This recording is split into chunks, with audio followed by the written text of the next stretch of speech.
Hey everyone, today I'm going to show you how to add animation in PowerPoint. So adding animations can make your presentation look more active and interesting, especially when you want your text, images, or videos to appear in a smoother way during your slideshow.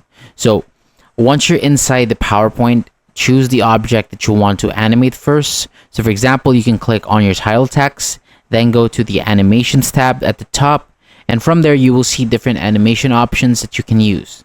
You can choose a simple entrance effect like fade so the title appears nicely when you start the slide. After that, you can also add an animation to another object like a picture or video. So just click on the picture and go back to the Animations tab and choose the effect that you want to apply. So for example, you can select zoom if you want the picture to appear with a zoom effect. So once the animations are added, you can preview them by clicking the preview button. So this lets you see how everything will look before presenting. You can also open the animation pane if you want to change the order of the animations. So for example, you can make the title appear first, then make the video appear after it.